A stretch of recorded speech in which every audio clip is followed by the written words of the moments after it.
My friends, welcome back to the channel Ashish sir. आज के इस वीडियो में हम बात करने वाले हैं India's initiative towards the development of entrepreneurship development के बारे में, जहां पर इसके पहले के वीडियो में हमने स्टार्टअप इंडिया को डिटेल में एक्सप्लेन किया था मैंने। अब हम बात करने वाले स्टैंड अप इंडिया की। स्टैंड अप इंडिया मतलब अब इंडिया को खड़ा करने का समय आ गया है।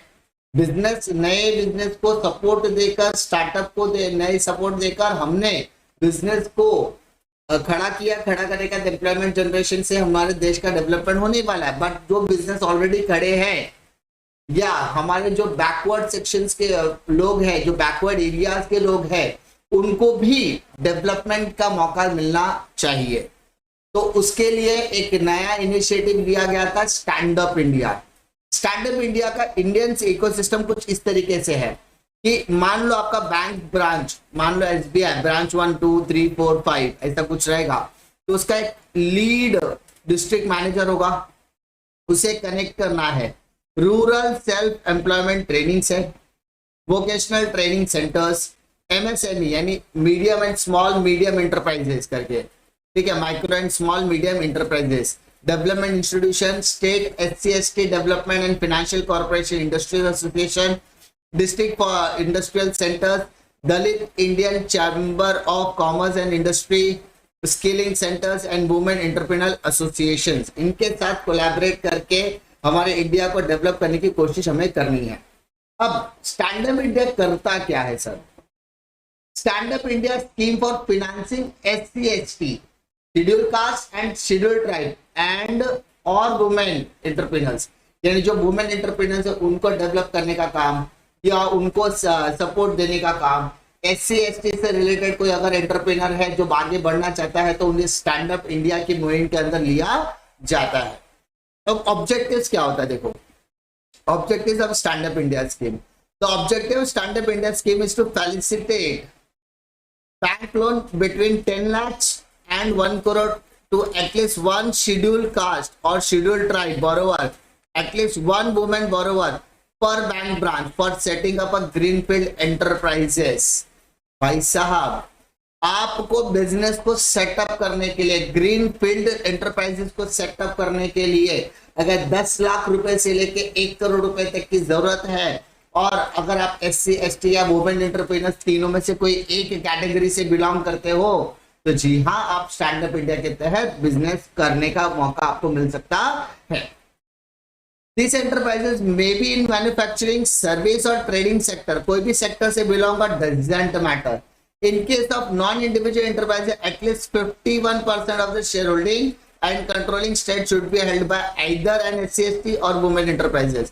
मान लो आप इंडिविजुअल तौर पर बिजनेस नहीं करते, आपकी एक जॉइंट स्टॉक कंपनी है, तो उस कंपनी के अंदर या किसी भी तरीके के नॉन ट्रेडिंग एसोसिएशन है या नॉन ट्रेडिंग कंपनी है या लिमिटेड लायबिलिटी पार्टनरशिप है, तो उसमें एटलीस्ट आपकी 51% से ज्यादा की होल्डिंग होगी, तो ही आपको स्टैंड अप इंडिया के अंदर तवज्जो दी जाती है। एलिजिबिलिटी क्या होने वाली है इसके लिए?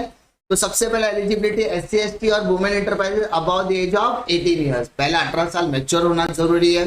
दूसरा, loans under the scheme are available only for greenfield project। greenfield project signifies the first time venture for the beneficiary in the manufacturing or service sector और ट्रेडिंग सेक्टर, यानी अगर आप पहली बार मैन्युफैक्चरिंग या ट्रेडिंग सेक्टर या service sector में enter होने वाले हो तो ही आपको लोन मिलने वाला है।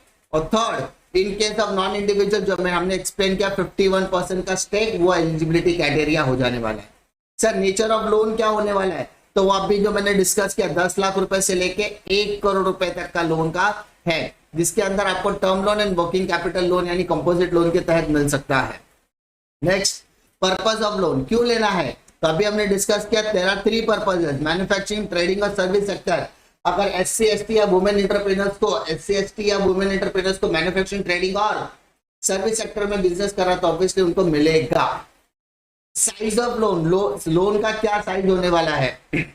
तो composite loan of 75% of the project cost inclusive of term loan and working capital, यानी अगर आपको 100 रुपए लगता है तो आपका 75 रुपीज लोन के तौर पर सैंक्शन दिया जा सकता है।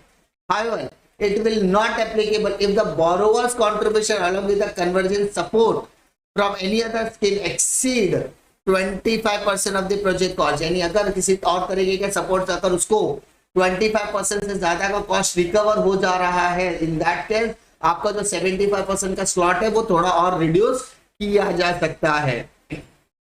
नेक्स्ट बात करेंगे इंटरेस्ट रेट की।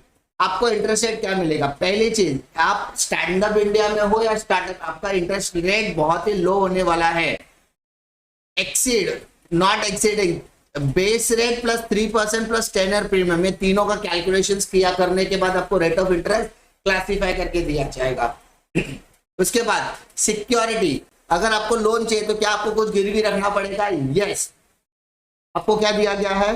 Beside primary security the loan may be secured by collateral security, आपको कुछ ना कुछ गिरवी रखना पड़ेगा, कोलैटरल सिक्योरिटी आपको देनी पड़ेगी, और गारंटी और of credit guarantee fund scheme for stand up India loan as decided by the banks, यानी अगर आपको लोन चाहिए स्टैंड अप इंडिया के तहत तो आपको कुछ तो सिक्योरिटी के तौर पर रखना होगा, अदरवाइज आप credit guarantee fund scheme for stand up India loans के अंदर अप्लाई करोगे तब।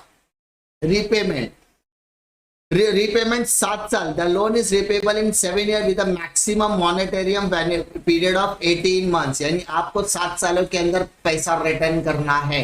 मानो जैसे पैंडेमिक का सिचुएशन आ गया, इन दैट केस आपको 18 महीने का मोराटोरियम बेनिफिट मिलता है।